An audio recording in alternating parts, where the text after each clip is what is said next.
Healing the avoidant, engulfment.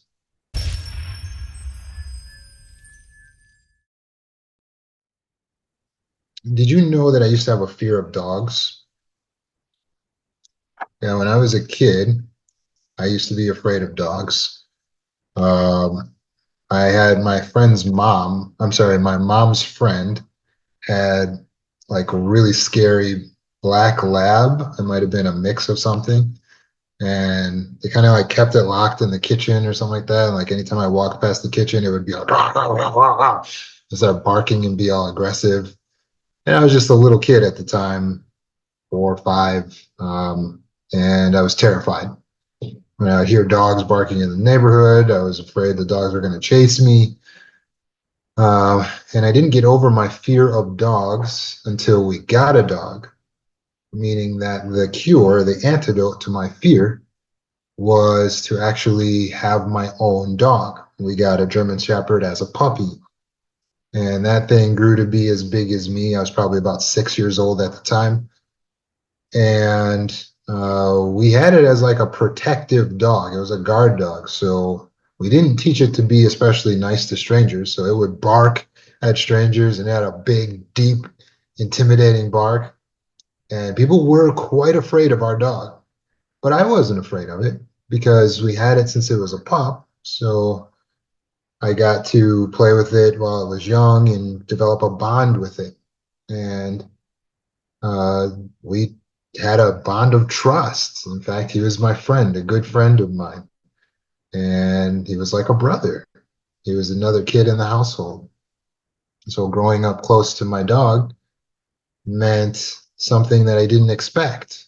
When I left the house and went out walking the street, and then I would see other neighborhood dogs, big as they might be, I was no longer afraid. It was like I understood dogs now because I have my own dog. So I understood them. I understood how they think. I understood that if you don't run, they won't chase you because that's how my dog works. And ultimately, they're usually going to come up to you and sniff you, and unless it's trained otherwise. Um, if you understand how to act around a dog, you can actually keep yourself safe. And that was the benefit of having my own dog. Likewise, for a fearful avoidant, they can cure their fear of relationships by having relationships, but not just any. It won't suffice that they just have a bunch of people around. In fact, one of the reasons they developed their avoidance and their tendency to be avoidant is because the people around them are a bit toxic. Today, we're going to be focusing on the avoidance that are that way because of engulfment. But we will be touching on those who are that way because of abandonment as well. Typically, if you had engulfment or abandonment in your childhood, that would have been that precursor to why you find yourself being avoidant now. It's relationship wounds because you were wounded in your relationships early on. The way that you view relationships now is tainted. The way that you view love now is tainted because of the way that your mother was either abandoning or engulfing, or sometimes both. Some children can be abandoned by one parent and engulfed by the other parent.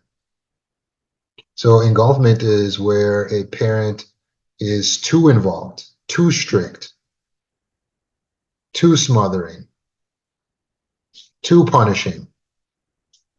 They basically overly parent you. Then it can feel like you're in prison. One young man was grounded all the time, he said. He said his mom always had another reason why he couldn't be trusted. And so he wasn't even given a key to his house. Uh, his brother, on the other hand, got a key to the house, but he couldn't be trusted because he loses things. And he would never get to go out and have fun with his friends and meet girls as a young man because his mom didn't want him in any relationships or going out and forming relationships outside the house. But his mom would just frame it as, well, you're grounded. You're grounded for your bad behavior. He would get grounded for like months at a time. And since he was always grounded, he couldn't go out and kind of like develop these other relationships. Meanwhile, He'd have a really early bedtime and have all these rules that he had to go through at home with his mom. And his mom would say, well, you can stay up for an extra hour, but you got to rub my feet.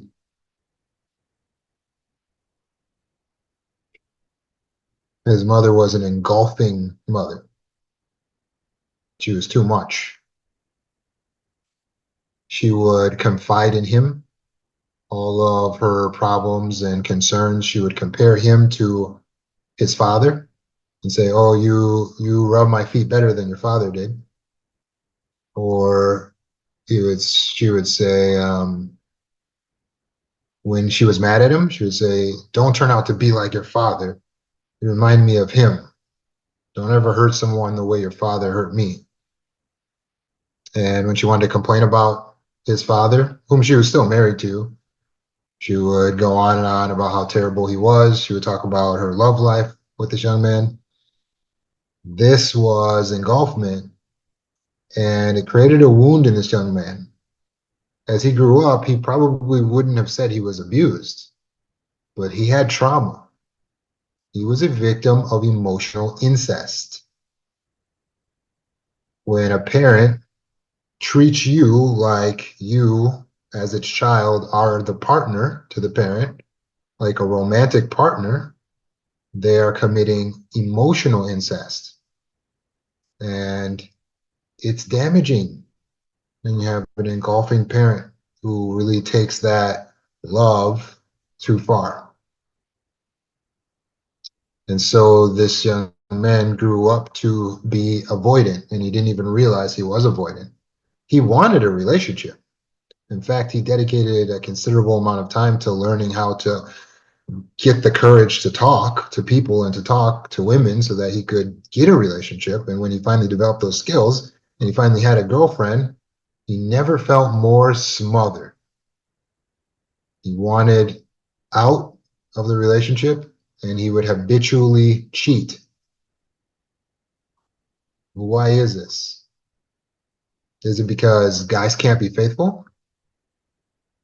No. It's because he had abandonment trauma or engulfment trauma in his case. It's because now his attachment was that he was fearful avoidant. And so he was always pulling away from his girlfriend while his girlfriend was always pulling into him.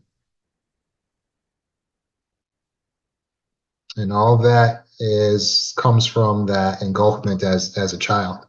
So you know that you might have this engulfment trauma if you have a fear of intimacy and you struggle forming close relationships.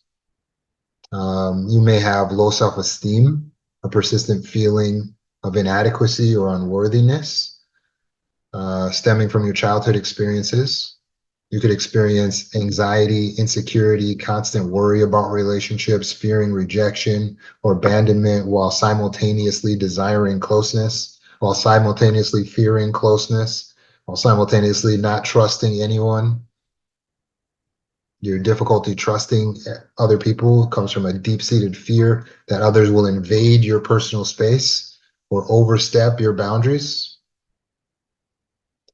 And you may be avoidant of conflict and confrontation, and you may be hypervigilant, over alert of signs of potential engulfment or feeling like your autonomy is going to be threatened.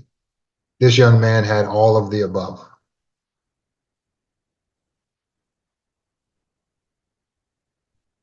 So how do we solve this?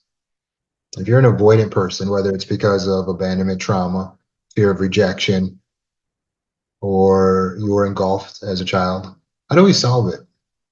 This gentleman recognized that in his relationship with his girlfriend, he would try to tell her like when he needed space, but it was like she wouldn't listen. He'd be like, "Hey, yeah, I need my space. I can't hang out right now. I can't talk right now." And she would just be like, "Come on, please, let's go. Come on, we gotta be together." And therefore, he felt like he ends up throwing his relationship down the drain. He breaks up with her, and she was a nice girl. She wasn't abusive or anything like that. But he just feared that engulfment. He just felt like smothered by the relationship. He felt like he wanted to be able to experience other people. He felt like he was trapped. So how do we fix it? Well, I'm going to give you a few tools and tips that you can use in order to fix the problem. Remember that in order for me to get over my fear of dogs, I needed to get that exposure to a healthy relationship with a dog. Likewise, you have to get exposure to healthy relationships, not unhealthy ones. In fact, the gentleman I'm talking about, when he would get on the phone with his engulfing mother, it would trigger him subconsciously, so he would start avoiding his girlfriend. Again, when he got on the phone with his engulfing mother, he would become more avoidant again of his girlfriend. Isn't that interesting? We're so hesitant to push out our abusive parents, our toxic parents, but then we end up making other people suffer because we don't set those boundaries. So it's your responsibility to advocate for yourself. Now, this young man would say, I tried. I told my girlfriend and she didn't listen. Well, this is an example of having weak boundaries where you tell someone, hey, I don't know, I need time for myself. And then when they push past that, then you just cave.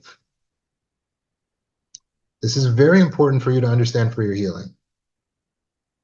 From now on, moving forward, you must make a covenant with yourself that you will never cave under pressure on your boundaries. You are never to cave under pressure when it comes to your boundaries. People are going to try you, especially if you have a history of caving in the past. Why wouldn't they try? Your children are going to try, your spouse is going to try, because they found in the past if they just keep pushing, then usually you'll fold. So they're just waiting for you to fold. They just keep pushing, like, I think she's going to fold sooner or later here. Let me just keep asking, come on, mom, come on, come on. And you're like, oh, these boundaries don't work. Wrong. It's not that the boundaries don't work. It's that you have to be able to enforce your boundaries. Otherwise, you're wasting your time. The main way of enforcing a boundary is to remove yourself or access to your resources. It's to remove yourself or access. That's how you enforce a boundary. So that's what I mean when I say enforce a boundary. Assert a boundary means to tell the truth. That's assertiveness. Tell someone what you want, what your rule, what your limitation is, and what you expect. Your rule, your limitation. Assertiveness is telling the truth. So when you say, hey, I need time for myself, that's assertive. It is. But you're failing to enforce the boundary if when they push, it gets met with you just toppling over and being like, okay,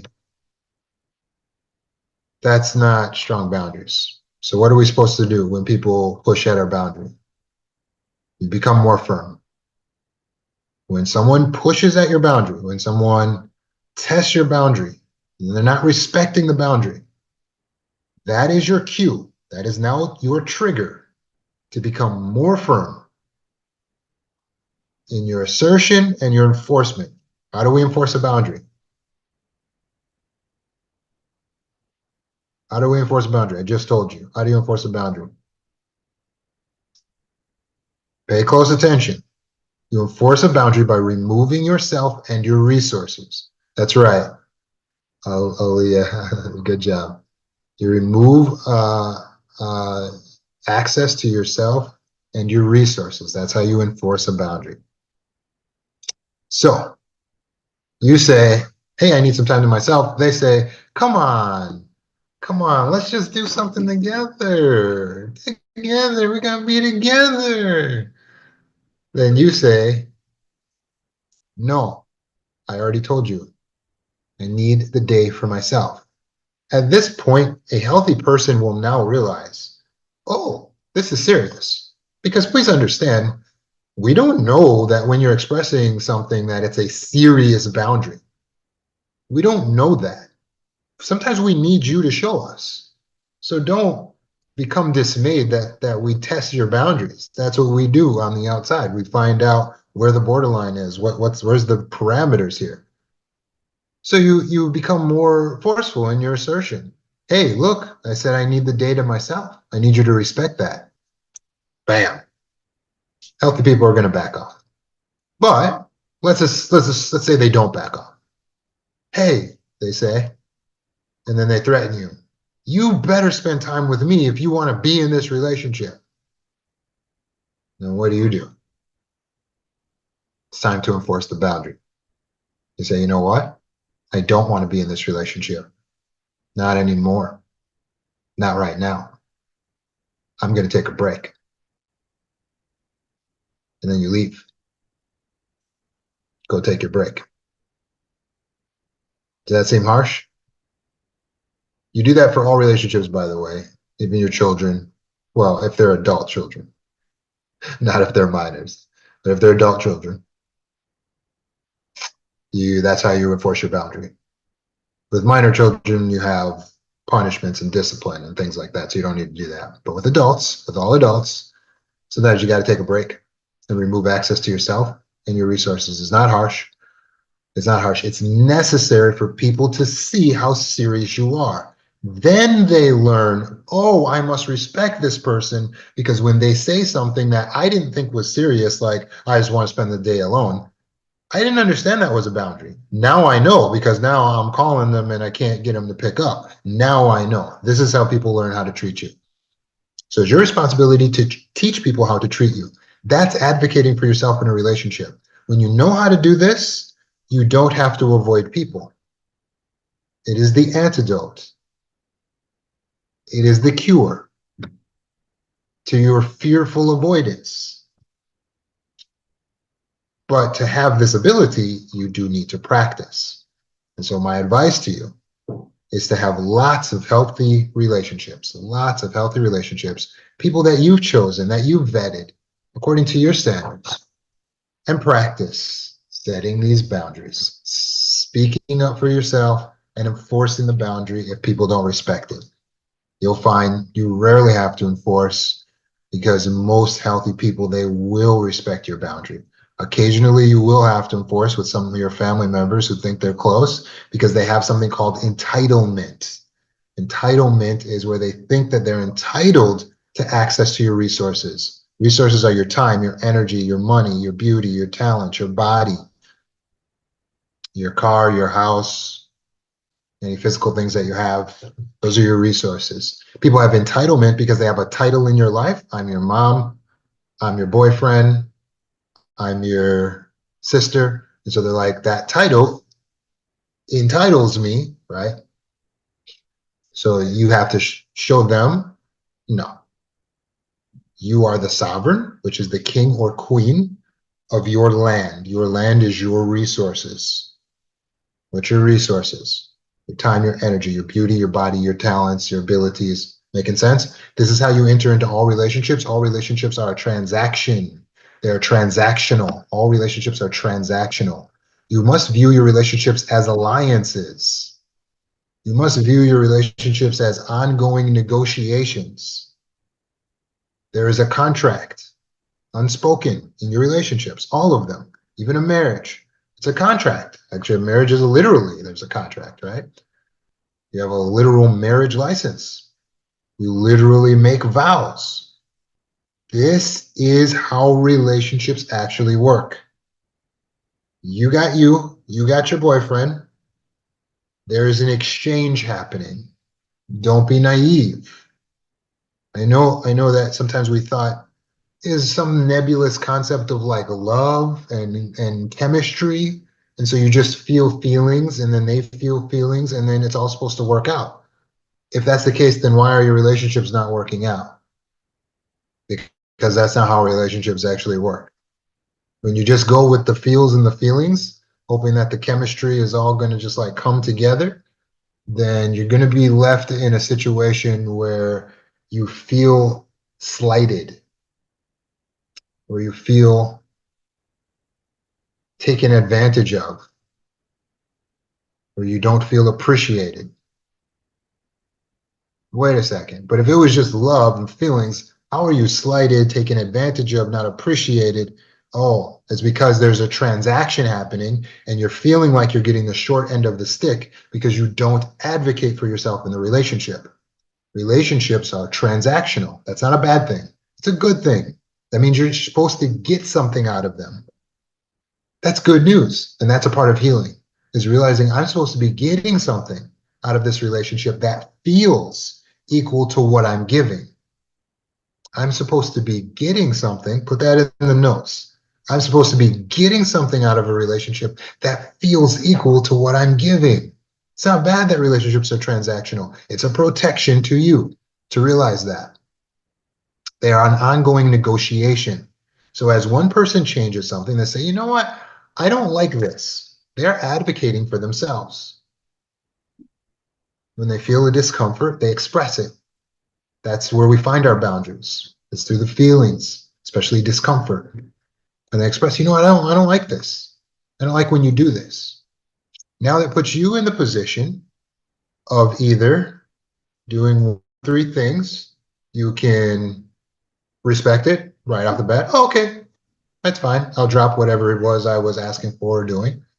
Or you can respectfully negotiate, or you can leave the relationship, removing access to yourself and your resources.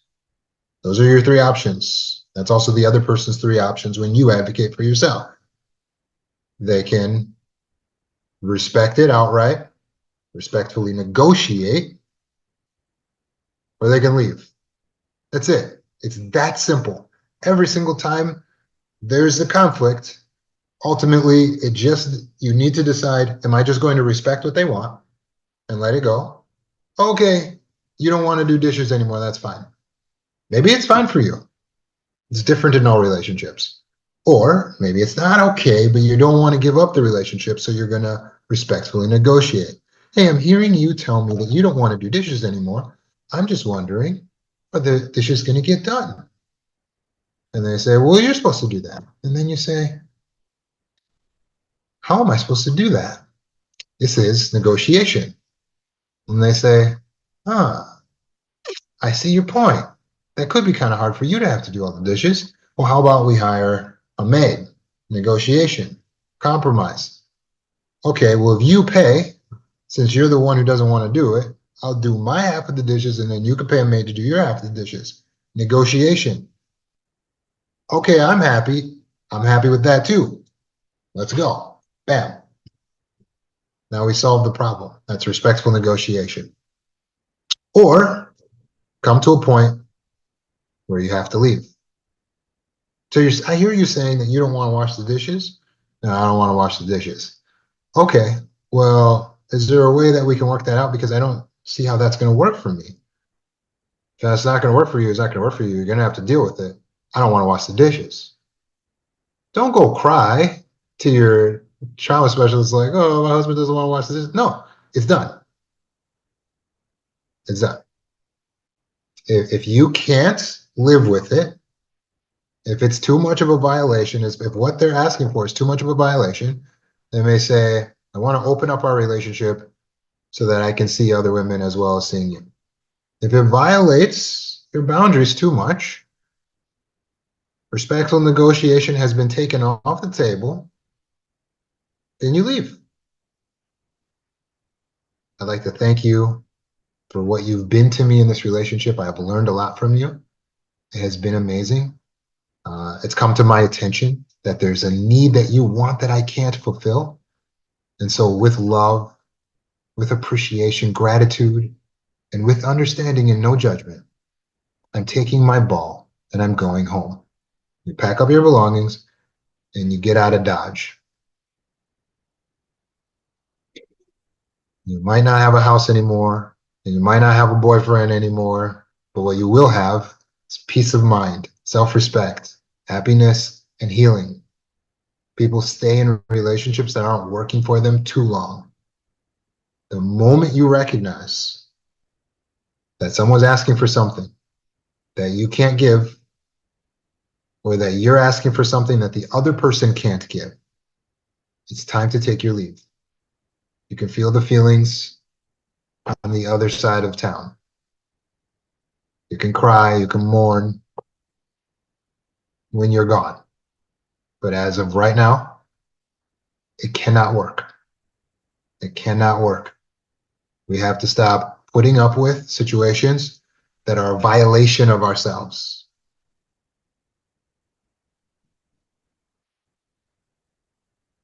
And we have to stop avoiding asking for what we need in the relationship.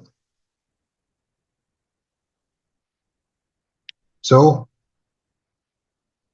you have to view the sacrifices that you make in a relationship not as just losses or more rules from an engulfing mother, but as a personal choice. You need to view the sacrifices you make in a relationship as a personal choice. That's from the standpoint of self-empowerment. I've decided I'm not going to name the sacrifice. I'm not going to see anyone else except you in this relationship. I'm not going to continue to entertain other people besides you on a romantic level. That's a choice that I'm making. I'm not viewing that as you're limiting my freedom. No, no. I'm making that choice. Am I doing it for you? I advise you do it for a higher reason, for your personal morals, your personal integrity. So you make your sacrifices in the relationship, but you do them for more than your partner. You do them because that's the person you are. It is for your integrity, it's for your morals that you're willing to sacrifice in the relationship.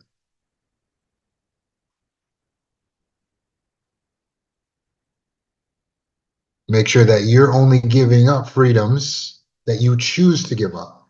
You want me to share my location on my phone? Let me think about it. Personal power, not, okay, and then I'm so mad that they want to have my location on my phone, and then you're resentful later. No, no, no. You decide. You're the person in power. Make sure that when you decide to do it, if you decide to do it, it's because you chose it. You're giving up the freedom because you wanted to. And if you don't want to, then you express that. Remember how I said I was very excited to share my location with you at all times? I've decided it's not working for me anymore. And then they can respect it, negotiate, or leave. Makes sense? When you have the tools you need, you don't have to avoid relationships.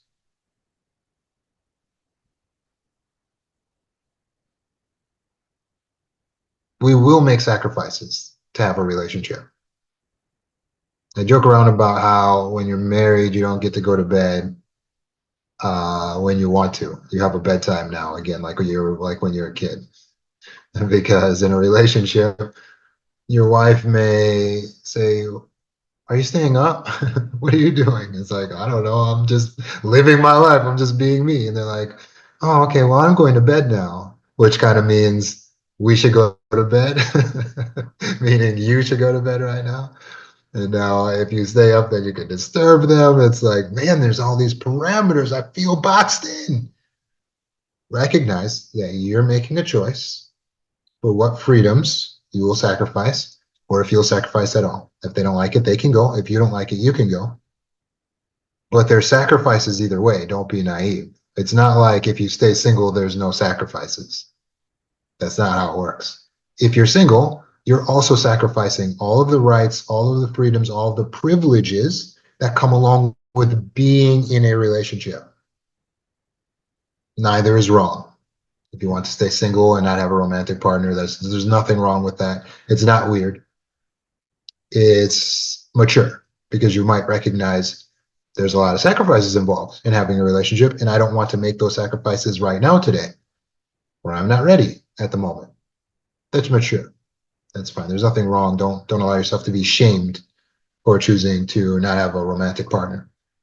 But if you choose to have one, understand their sacrifices. If you choose not to have one, understand their sacrifices. And by goodness, stop complaining. Don't complain about your sacrifices. Your sacrifices are your choice. They're your choice. There's nothing in life that doesn't come at a cost. So think about your sacrifices just like the money that you spent on that really treasured prized possession. Maybe it's a piece of jewelry that you love so much and it was expensive, but you love it. Or a piece of equipment that you love so much, your favorite golf clubs, but you love it. Or that really nice car that you really like, you love it, but it was expensive, but you love it. That's what sacrifices are like in a relationship, and that's how we should view them.